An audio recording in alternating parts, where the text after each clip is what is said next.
Hello and welcome everybody to session 42 of my Pillars of Eternity Lorethrough. This is being recording on June 24th, 2023. Last session we made it through the ruins at Eir, and we are headed to Twin Elms. Defiance Bay is in ruins. Well, maybe not ruins, but a lot of things are on fire and there's a lot of riots and we can't go back there. Lady Webb died, and she questioned Theos what was in Twin Elms. So we are headed over to Twin Elms to try and find out what Theos was looking for.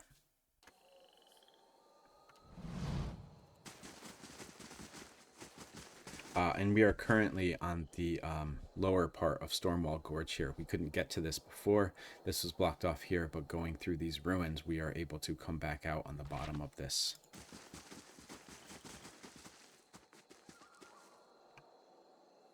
He arrives at last.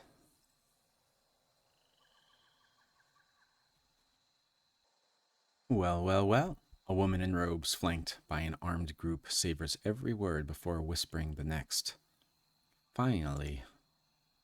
You should have remained in Defiance Bay. She draws a smile, pale and full, that droops below her recessed chin. But I'm glad you didn't have better sense.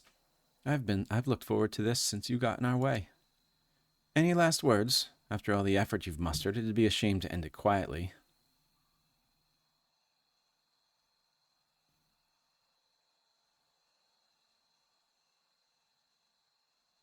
Let's get it over with. Time to end this. Okay, so we have a fighter, a chanter. We have that wizard over here somewhere.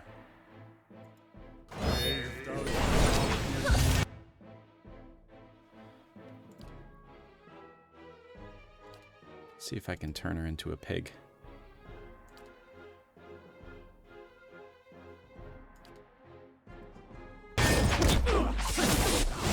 Hehe.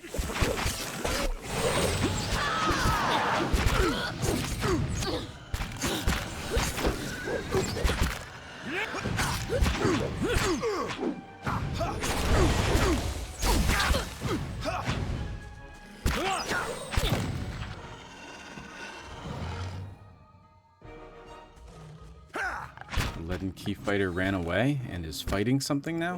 What's going on? Oh, we have a Stelgar. We've heard people talk about them before, but we haven't actually fought one. So it looked like the leaden key fighter realized it was a lost cause, tried to run away, and instead got killed by the Stelgar.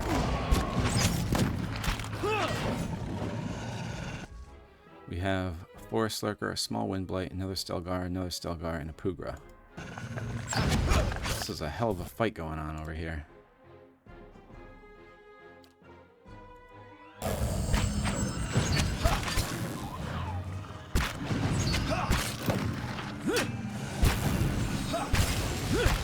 That's it.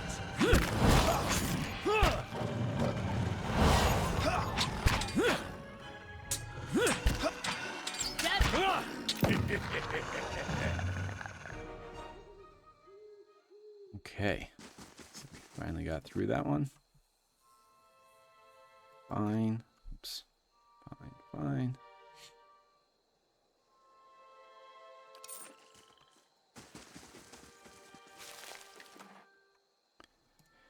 Stelgar feature in a host of Glanfathan stories, respected as top predators and valued as formidable companions for those able to tame the creatures. Many adherents of Galawain see Stelgar as the ultimate prey, for the great cats can just as easily turn the tide of a hunt and kill those foolhardy or brave enough to seek them out. Stelgar hides decorate the homes of many Glanfathan leaders, and the large fangs of elder lions serve as symbols of strength and honor.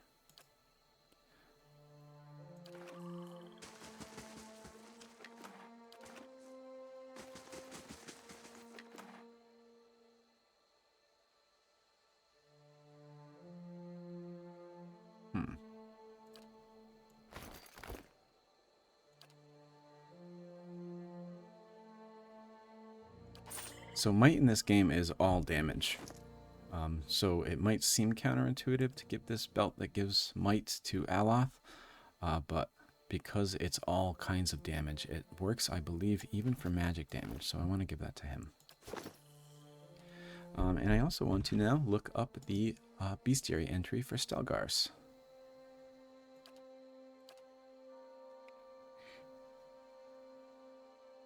Stelgars are large predatory cats. While juveniles are often lone hunters, mature Stelgars will often band together in prides to defend territory, hunt prey, and care for their young.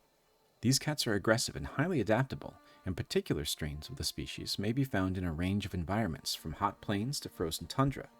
Kith settlements have pushed them out of most of the territory around Defiance Bay. As a result, they are more common in Eir Glanfath. Their status as a deadly predator makes them noteworthy trophy among the followers of Galawain. So we are going to read a little bit about Galawain when we get to Twin Elms, because we haven't read about him yet, one of the gods. But this here is a Stelgar. We just fought a few of them. They are apex predators, and we got a few of their hides as well. Alright, let's continue mapping out Stonewall Gorge. Stormwall Gorge?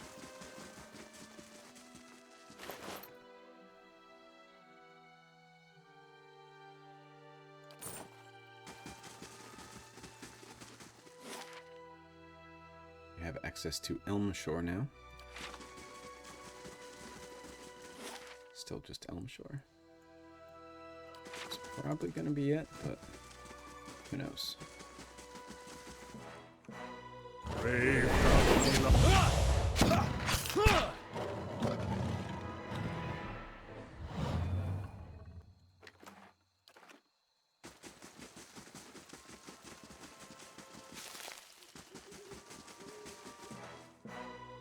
Spotted Stelgar. Elder Stelgar. Bunch of spotted Stelgars and an Elder Stelgar.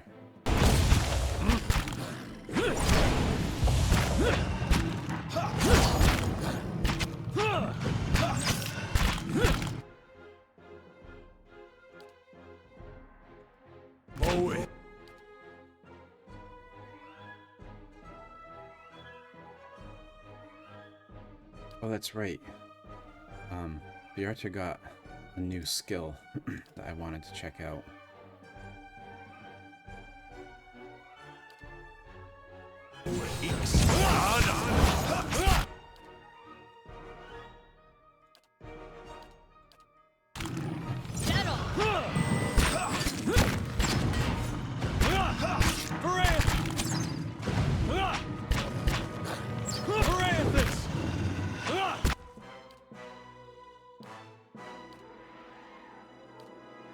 I'm here. Okay. Oh, we didn't read the Stelgar tooth last time. Though not one of the large fangs for which Stelgars are famed, this sharp tooth is nonetheless impressive. All right, then. So let's take a look at that picture again. Yeah, we can see his sharp fangs here, like saber-toothed cats of prehistory.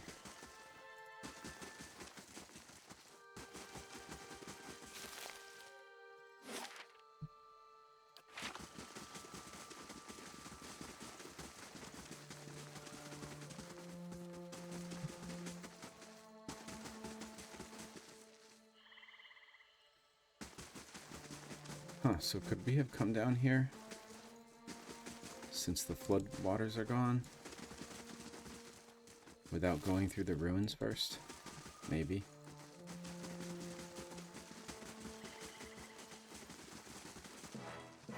A swamp spore. Swamp slime.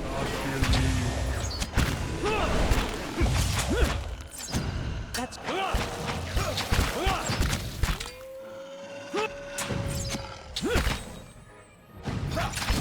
Not getting.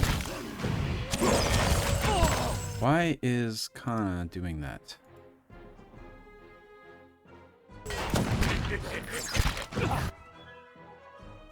Why did he decide all of a sudden to start using a sword? That's weird.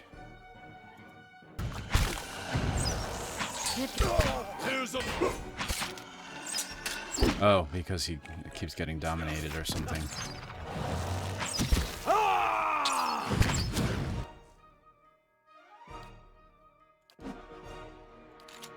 Yes? That's it! Roll up 10!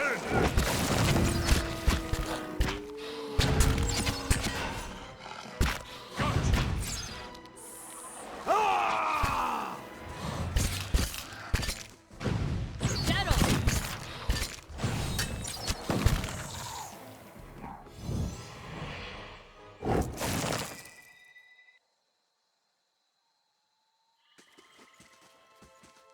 A lizard scurries under the rock.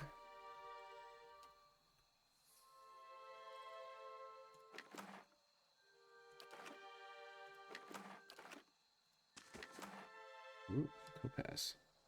A glassy mineral in the common end of Eir's precious stones.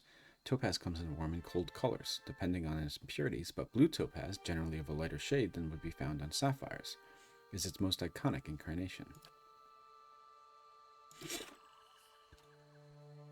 All right, then.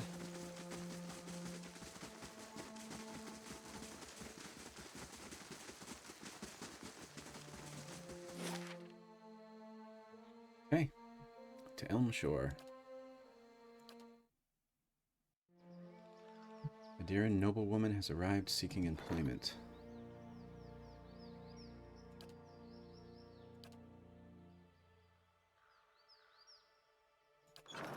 I want to... Oh, does it say when she leaves? Let's, I want to go there, see if, like, we can talk to her or something, because we've got a lot of those seeking employment, and they ended up just leaving. I don't know. Actually, let me look here first before I go all the way Audra over Arch, there. dead ahead. So... Okay. So we can hire them. Got it. They're expensive people that we can hire, but they give us prestige, which we have lots of prestige right now, so I don't think we need to hire her. She is very expensive.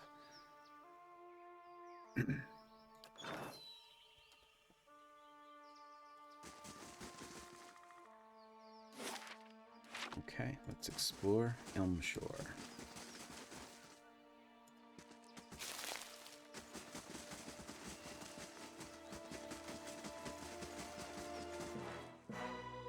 Ogre Druid. Raise. That's it!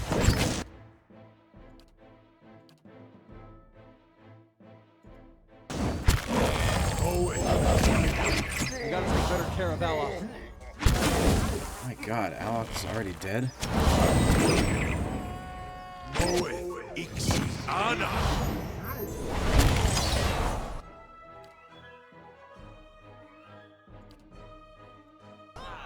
There's an ogre matron here. Ix. Ana. Should have been here.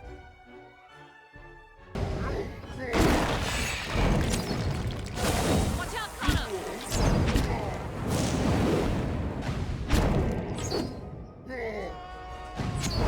This is a hell of a fight here. Okay.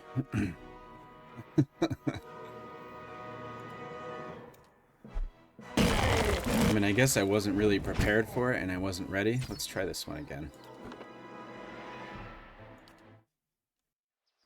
Haven't fought any ogres up to this point, and then, Audra Arch, dead ahead. First time I fight them, it's a huge group of them.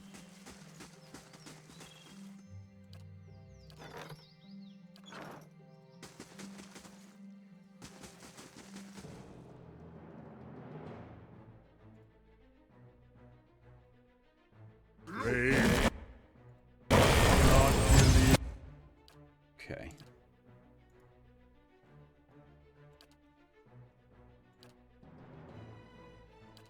Just in case. Away. Ix. Ana.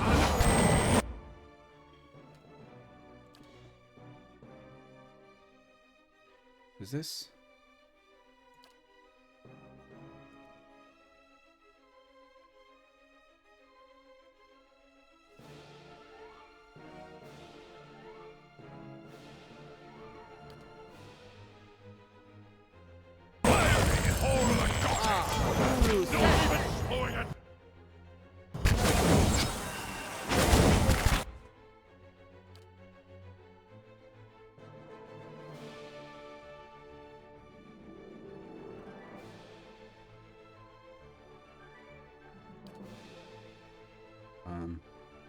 Also, should definitely using our summons here. I'm here. Yep.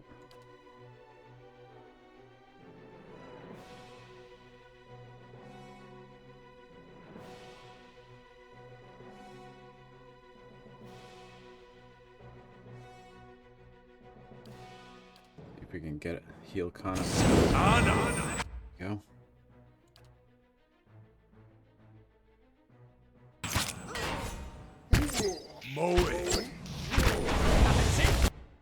And Kana goes down anyway.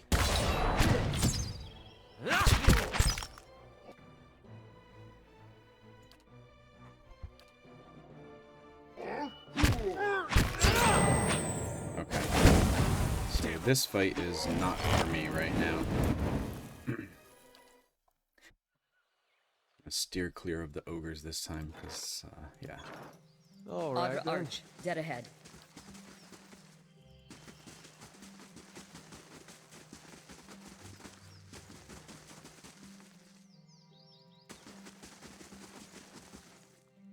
Some Audra pillars here. Rainblight.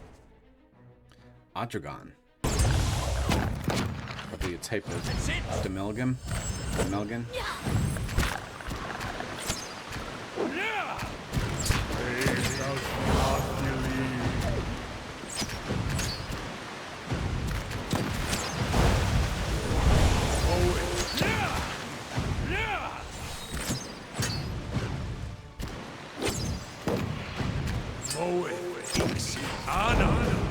Not sure why Alice is way out in front here. And what is going on? Where are my fighters?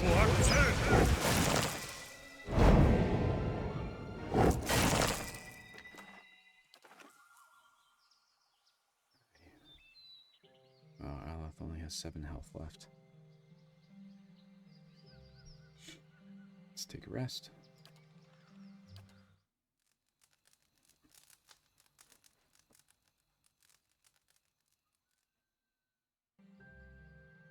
Yarter, half asleep, a tide of deafening whispers assails you, chipping away at your senses, at your mind's understanding of itself.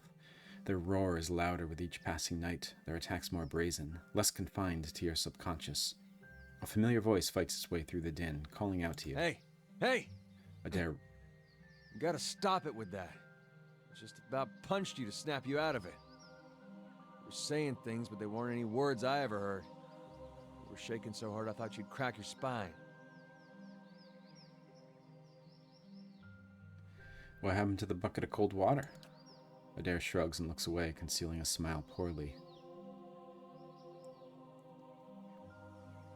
What would I do without a friend to punch me? Well, it's nice to feel needed. I'd have woke you sooner, but I thought it'd be nice for you to be able to close your eyes a bit. Folks don't last long without sleep. You're twitchy these days. Reminds me of Meyerwald more than I like. Anything I can do, you just let me know. We're close on this one. Hang on a little longer. We'll get you fixed up. Thanks, Adair.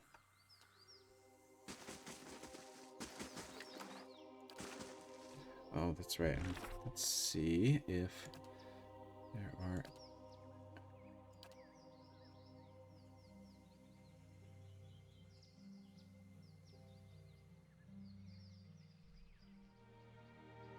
There's nothing for Menpugra. What about Adragon? Thus, Delimgan and Adragon, Adraborn, may individually be more or less hostile. So, an Adragon is like a...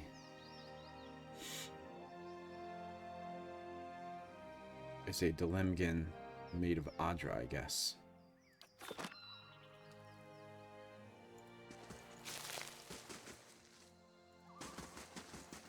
Audra Arch, dead ahead. Yeah, I know, Scotty, you already told me.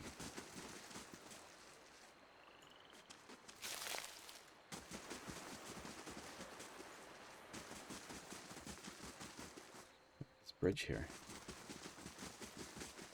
Looks like it's made of a tree that's bent over. Very cool.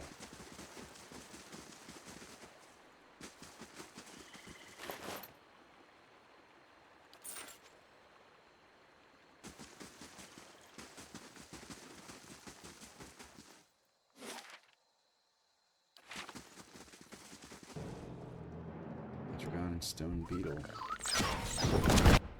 And some Earth Blights.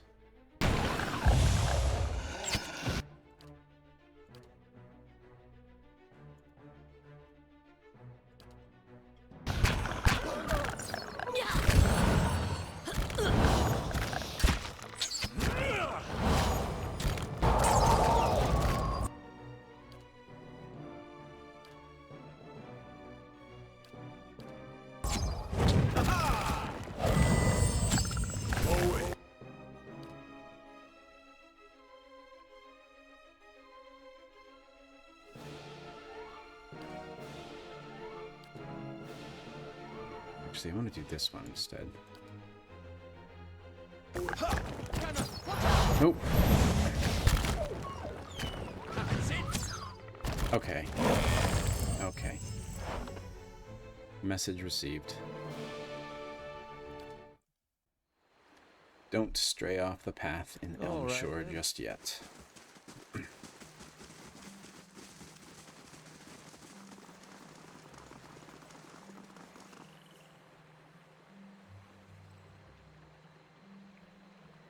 Anyone suspected of treachery must be reported at once.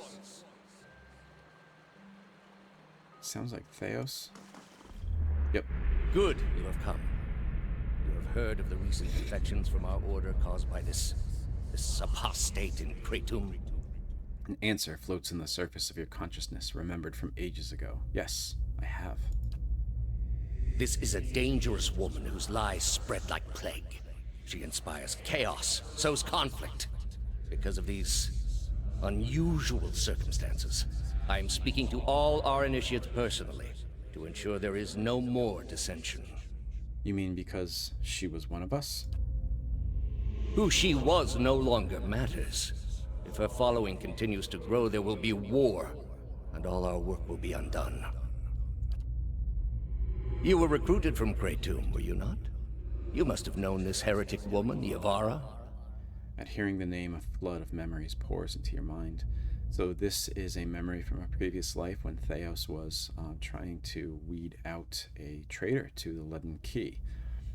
It seems like we had some kind of relationship with her. So who would this person be?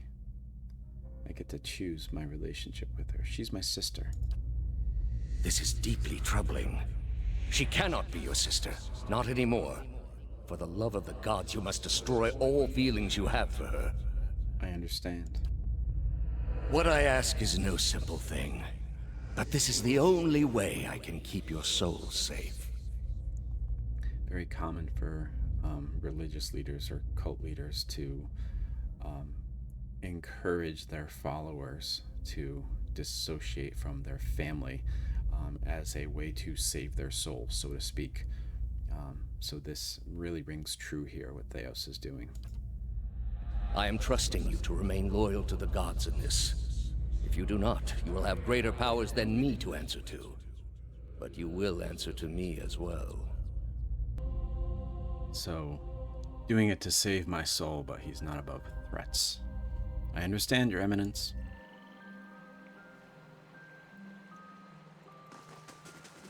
Elder Boar.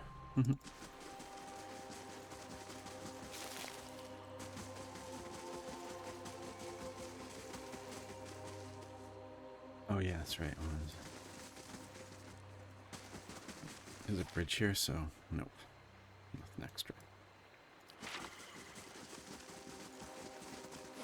We do have access to Hearthsong in Twin Elms.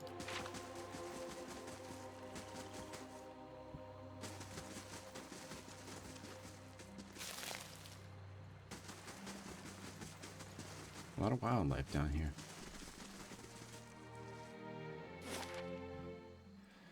Okay, so ogres were up here. The other fight that killed me was down here. Try to remember to come back here at some point and clear it out, take our revenge.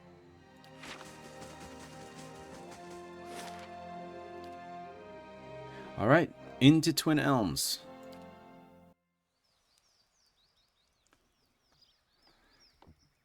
So here we are in Twin Elms.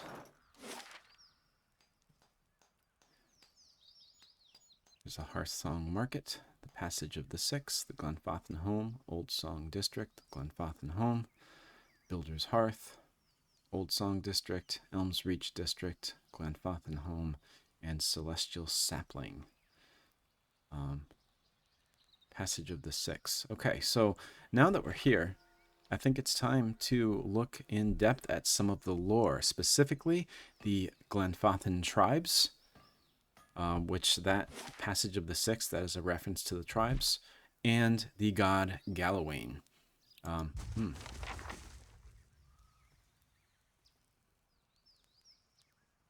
Estramor still. Hail, Estramor. I wonder what Estramor means. Outsider, maybe? The warrior saunters over, a sneer of suspicion visible beneath streaks of paint. He glances at your gear before favoring you with a long look. Another fugitive from the burning city. The 6 tribes of Eir Glanfath welcome you to Twin Elms. Before you lies the Hearthsong district. You are free to explore it, but do not let your feet stray into the other districts. Those are forbidden to the Estramorwan.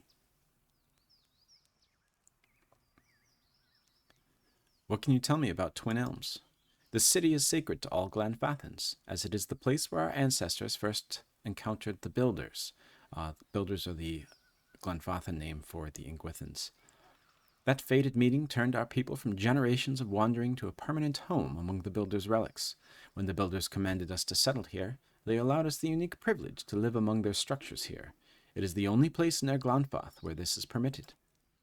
The sacred city is divided into 4 districts: Hearthsong, the Commons District; Old Song, the site of our temples; Elms Reach, home of Demelgan and Druids; and the Burial Isle, which is the most sacred place in the city. Tell me about Hearthsong. This is Hearthsong. It's a place where Glanfathans and Estramorwan may gather together.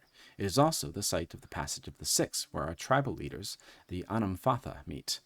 He points to a large round building at the other end of the district. This way is the market. Guard your purses there. No one bargains like a Glanfathan. And if you need a place to stay, follow the fence to the east. There you'll find the way to Celestial Sapling. Oh, so that must be an inn. Which temples lie in Old Song? There is Noonfrost, which is dedicated to Remergand. A group of pale elves from the frozen Southlands arrived not long ago to oversee it. Oh, some of my brethren. We'll have to check in on them. There is also the Nest, a temple of Hylia, and Galawain's Maw, a den of beasts dedicated to the hunter god. The route to the Burial Isle also lies that way. Tell me about Elms Reach. There lies Ter Evron, one of the only towers of the Builders still in perfect condition. 2 great elm trees twine around it. Even the mightiest work of the gods protect the works of the Builders. 2 Delemgan sisters dwell there now. The Hall of Warriors stands at the other end of the district. Rumor has it that Anamfath Simok of 3 Stelgar is there now. Elms Reach is also where the Druids keep their halls. There are the Ovates of the Golden Grove and the Ethnic Knoll of the Blood Sands. Many shudder at the brutal sacrifices of Ethnic Knoll, but High Ovet Arona is just as powerful in her own way. Do you know anything about the Burial Isle? It is the place where our Anamfatha are laid to rest among stones placed in the Builders. They say the souls of some of the Anamfatha linger there still. The way lies through Old Song. It is the holiest place in all of Twin Elms. That's all I wanted to know about the city. Something else you wish to know? Why is it forbidden to enter the remaining districts of the Twin Elms? Twin Elms is a sacred city, built where the first keepers of the stone met with the Builders. It exists alongside the works of the Builders, and it is the only place in all of Eir Glanfath where it is permitted to set foot among these sacred places. The Estramorwan, however, do not have proper respect for the stones here. His words trigger something in your memory. You see an image of a perfect cube of Audra. Just as quickly, the image fades. In other words, even though it is now illegal to plunder Ingwithan ruins, they still don't think that the people of the Deerwood properly respect the ruins of the Deerwood. A leader of one of the tribes could give you permission of the city. Only the Anamfath Bethwel is present at the Passage of the Six today, and she has her own troubles. He jerks his head at a long hut in the middle of the district. You have other questions about Twin Elms? I haven't heard of the Keepers of the Stone. The eldest of the 6 tribes. He points the tip of his sword at the long hut behind him. Up the stairs and into the Passage of the Six. This is where Anamfatha gather. Bethel, the Anamfathan... Anamenfath. Anamenfath of the Guided Compass can tell you more. Who are the builders? I know who the builders are, but let's see what his perspective is. You know them as Ingwithans. To us, they are the builders, creators of the sacred places that we guard to this day. I'll keep your words in mind.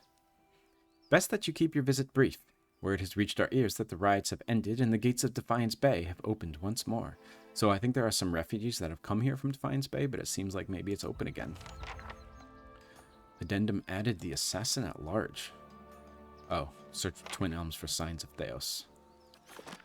Okay, so time to read some from the guidebook.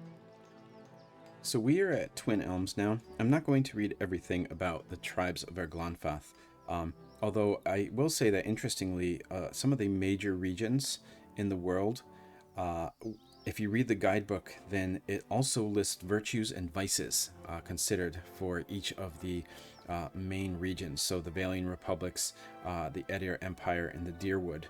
It also does that for the tribes of Eir Glanfath, even though it is listed in the other regions section. However, I'm not going to read all that now. I think it is very interesting, but then I'll be reading for quite a while now, and I don't want to do that at this point.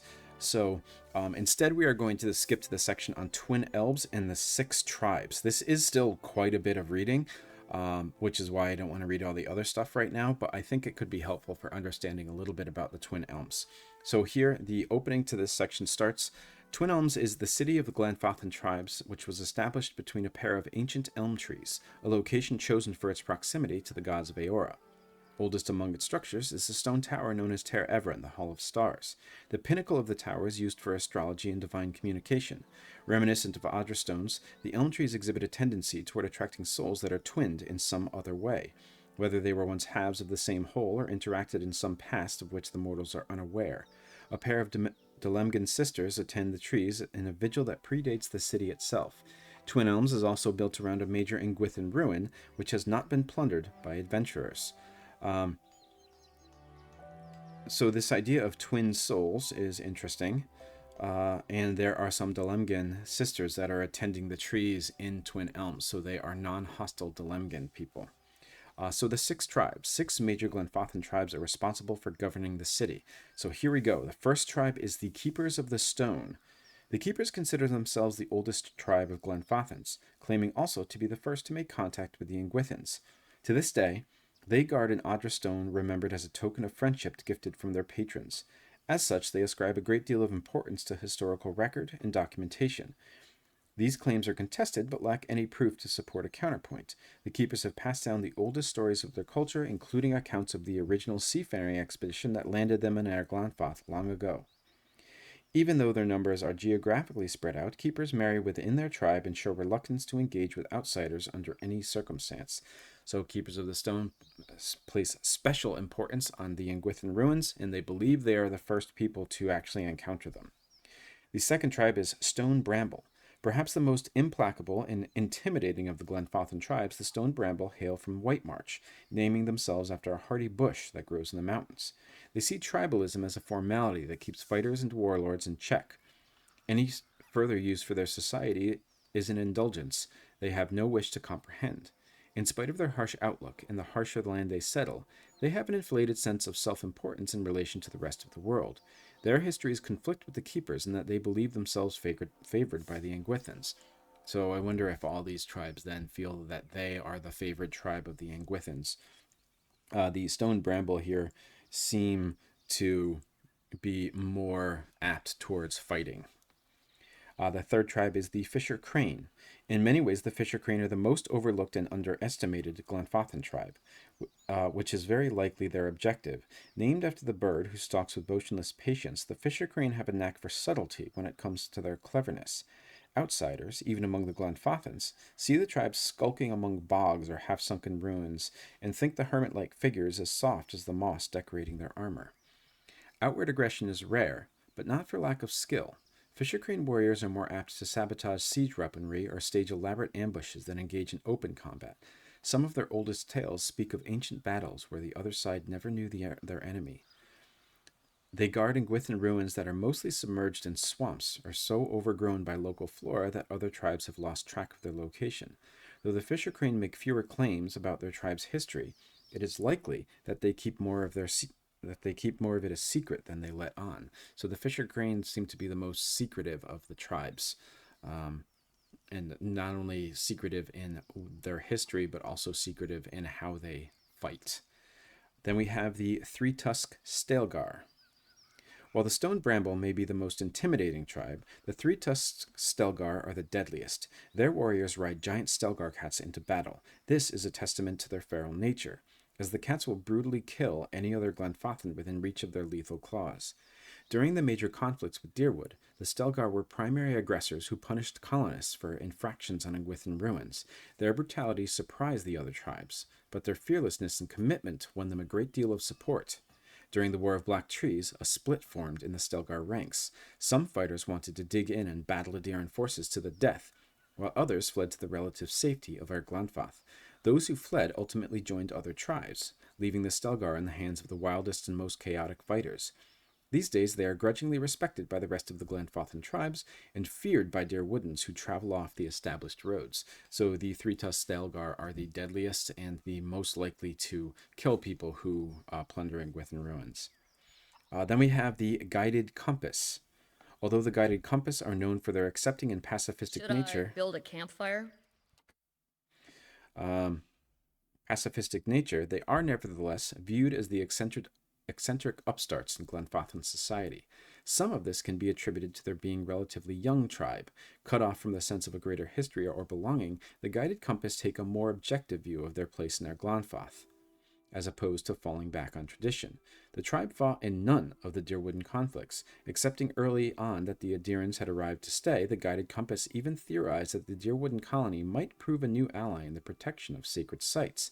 Their lack of involvement in the war earned them the mocking epithet the Broken Compass in Glanfathan circles, while their alliance, which some would call complacency, with Deerwood has yet to benefit in the ways they imagine. The Guided Compass optimistically believe that they still have much to learn from the settlers. So this seems to be the most peaceful of the tribes here, and because of their peaceful ways, they are often mocked by other Glanfathan tribes who think that they are just unwilling to fight for the Engwithan ruins. And then finally we have the Twice-Split Arrows. This smaller tribe is technically an amalgamation of the others, as it comprises the outcasts and hermits considered unwelcome. While their brethren view them as scavengers with no sense of heritage or history, the Twice-Split Arrows consider themselves dogged survivors, who will ultimately outlast the downfall of greater powers and grow stronger for their endurance. As opposed to having a structure of leadership set in stone, the tribe will follow whatever measures are most practical and ungrounded from meaningless tradition. So the Twice-Split Arrows seem to have the least actually holding them together, the least amount of rules and that kind of thing, because they are outcasts from other tribes. So I just wanted to read all those because I think it's important to realize, and I think it has some real world parallels here, when we talk about tribes of natives or indigenous peoples or tribes that we are unfamiliar with, we often talk about them as like a whole, but ignore that even within these societies that are unknown to us, there are lots of different ways of looking at things. And here, the tribes are very indicative of that. We talk about Glanfathans as if they are one people, and people in the Deerwood call them hut dwellers, and I think there was another derogatory name for them as well. Where in fact, there's a lot of different ways to be Glanfathan. There are a lot of different morals and values that are in Glanfathan society, and Glanfathan tribes often conflict with one another. So they are not just one kind of the Glanfathan are not just like one people that think one thing. There are several different ways to think like a Glanfathan, and while they all seem to have a begrudging respect for one another, they also conflict with each other at times as well. The last thing I wanted to read from the guidebook is about the god Galawain, who we have read some stories about Galawain before, but we haven't actually read about what Galawain represents. So this, and the reason I want to read this now is because while not all the tribes of Eir Glanfath think of Galawain as their one true god, or however you want to put it, not really sure how to put that there.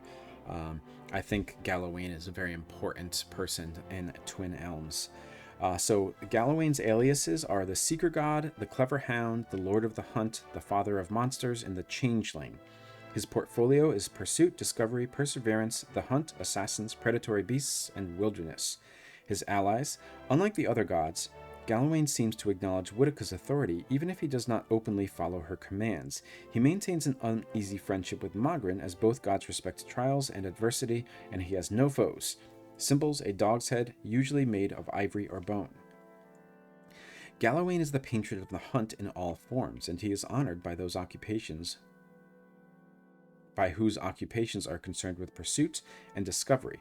So not just like going into the woods to hunt creatures, but hunting anything, basically. It seems like hunting knowledge, even. His faithful include frontiersmen, constables, treasure seekers, explorers, and even scholars, many of whom wear his carved symbol, a dog's head, around their wrist or neck. He is also protector of wild places and untamed wilderness, where the hunt manifests in its purest form as a daily struggle for survival. Perseverance and cleverness are prized by Galawain above brute strength. He particularly delights... This is a long entry for Galawain. He particularly delights in turnabout, the transformation of prey into predator, or any sort of reversal where the weak gains an advantage over the strong. Animals that assist mortals in the hunt, like dogs and falcons, are particularly sacred to the Seeker God, and slaying or abusing them is thought to draw his ire. In stories, his punishment is often meted out by transformation into prey species, while with the offender left to the mercy of the very animals that he formerly abused. I just want to read that part again. In stories, his punishment is often meted out by transformation into prey species, with the offender left to the mercy of the very animals that he formerly abused. So in other words, he very much prefers as punishment for someone who was the hunter to become the hunted. In the mortal world, Galawain often manifests as a wolf or dog, though he may also appear as the Changeling, a broad-shouldered man with a shaggy hair and beard, nut-brown skin, and some animal traits, like pointed hairy ears, lichen orlans, and sharp canine teeth. As the Changeling, he is almost always accompanied by his pack, a fearsome assortment of predatory beasts. And we see this picture here of Galawain in the center with a bear, a wolf, and a Stelgar. Legends suggest that Galawain once served as a divine enforcer, destroying those who defied the gods. Such stories seem to date from the vanished era where Whitaker ruled the other gods, for it is often she who commands the Seeker to destroy a hapless individual, or in some cases an entire mortal city. Though he has not served in this role for centuries, many believe that he would do so again if the need arose, and mortal assassins still consider him to be their divine patron. For some Glanfathan clans, the Seeker God has a particularly important role. It is he who confers legitimacy upon their leadership, Anamfatha and Anamenfatha for males and females respectively. Okay, so those words that this person we were just talking to in Twin Elm were using. So Anamfatha is a male leader, and Anamenfatha is a female leader, who are expected to be cunning and effective leaders of the hunt. When an Anamfath is dying, he is carried into the deep forest and left there to be claimed by the Seeker God. If the Seeker deems an Anamfath worthy, the Glanfathans believe that he will leave the corpse intact, carrying off the chief's soul to join his pack. If not, the Seeker's hounds will tear apart the chief's body, and his soul will be forced to find his own way to the afterlife. In such cases, that chief's name is struck from the oral records of the clan, and he is quickly forgotten. A similar tradition has arisen among devotees of Galawain from other cultures. Frontiersmen who have followed the Seeker for most of their lives and who have proven themselves to be worthy hunters will often wander into the woods when they feel death approaching, hoping their souls will be accepted by their divine patron. Explorers have reported finding the desiccated corpses of woodsmen that have apparently lain in the wilderness for weeks or months, yet remained untouched by animals, lending some credence to these beliefs. Souls that are accepted by the Seeker are thought to join his pack of predatory beasts. Those who are particularly favored may be chosen as the first of a new species. In his role of father, souls that are accepted by the Seeker are thought to join his pack of predatory beasts. Those who are particularly favored may be chosen as the first of a new species. That's interesting. So new species are introduced into the world by being favored of Galawain, particularly favored by Galawain, and then given some kind of new features or something indicative of the species. In his role as father of monsters, the Seeker has continually fashioned new races of predatory creatures that dwell in the deep wilderness. These creatures are always clever hunters, each more dangerous than the last, and their characteristics are inspired by the mortal follower who was selected as the first of their kind. So that is Galawain. There was a lot more there than I thought there was going to be about Galawain. But while he is considered like the god of the hunt isn't strictly like going into the wilderness and hunting. It can be a hunt for knowledge. It can be a hunt for, it can be a hunt for prey. It can be a hunt for a lot of different things. And he is very important then to the people of Twin Elms. They look for his favor, and important people are left in the woods to be judged by Galawain. Okay.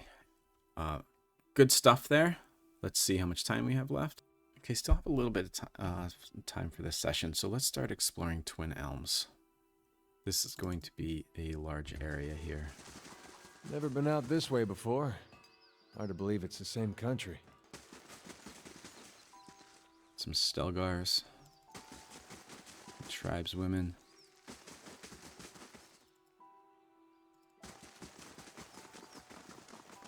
I feel like Sagani would get along well with these people here.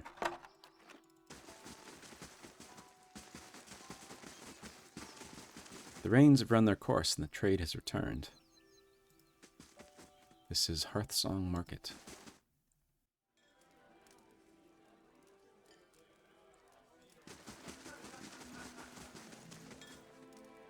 The fine-grained wood of the shields has been polished into smooth, even finish. We have some named people here. Mazden. Hail, Estremor. Some food for your travels. I hold here many delicious cheeses and fruit. Tell me about your trade. My life is simple and makes a poor tale. I tend the gardens of my herd, and my family picks this delicious fruit you see behind me. The gods have been kind. Let's see what you have. You will not regret it, but please, no tasting. Okay, so some ingredients to make some things. And he's got camping supplies, which I want all of them.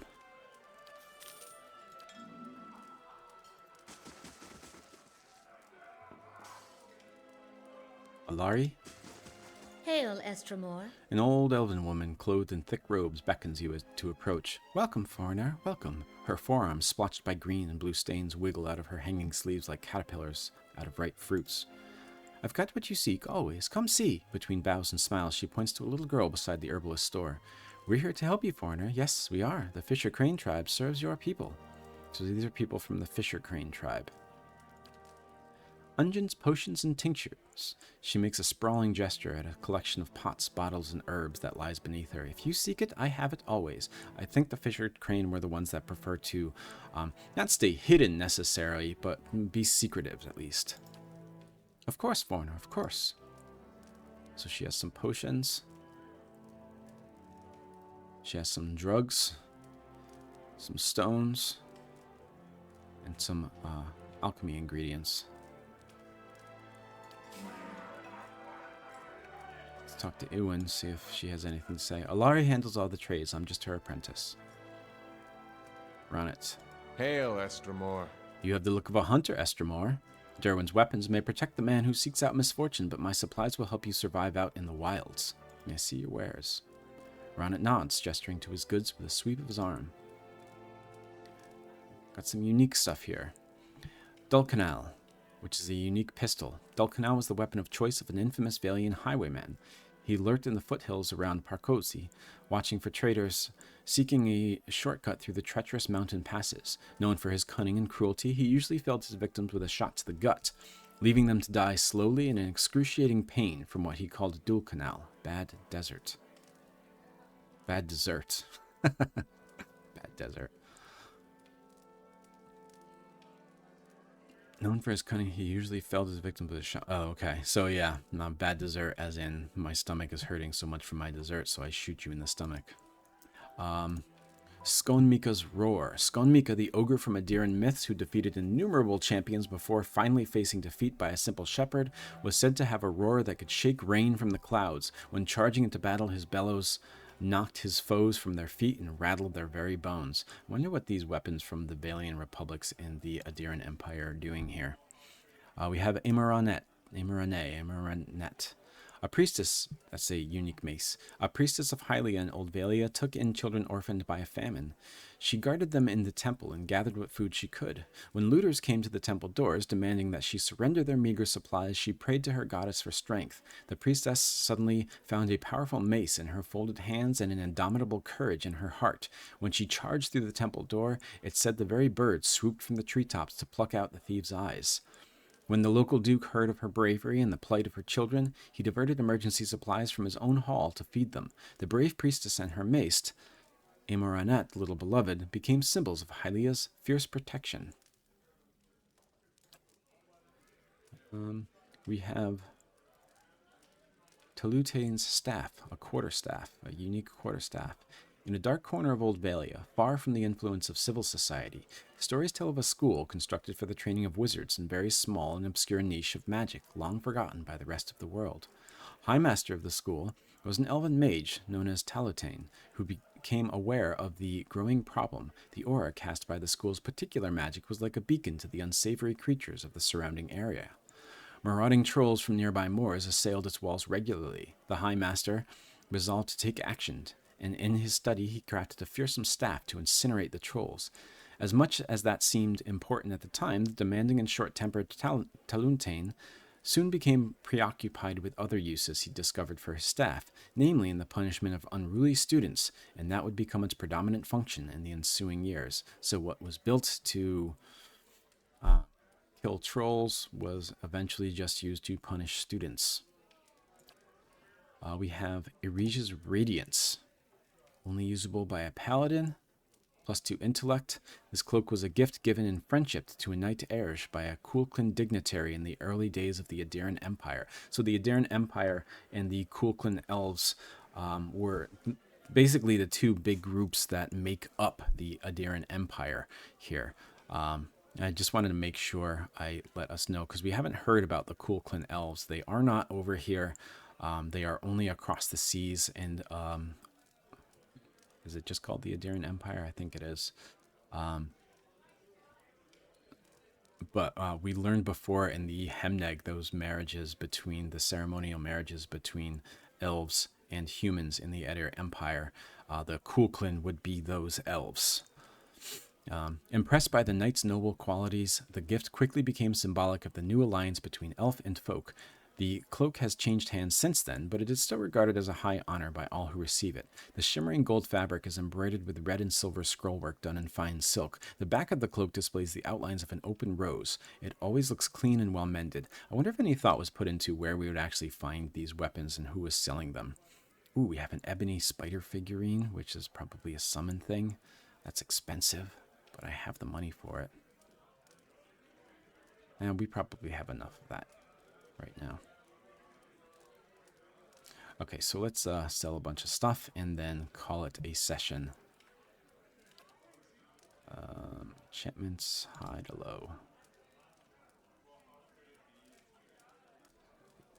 Okay, so that was the Hearthsong market.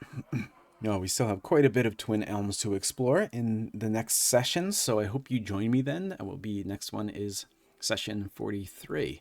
So thank you, as always, for joining me. Let me know what you thought. Any questions, comments, those kinds of things. I'd love to hear from you, and hope to see you again in session 43. Bye, everybody.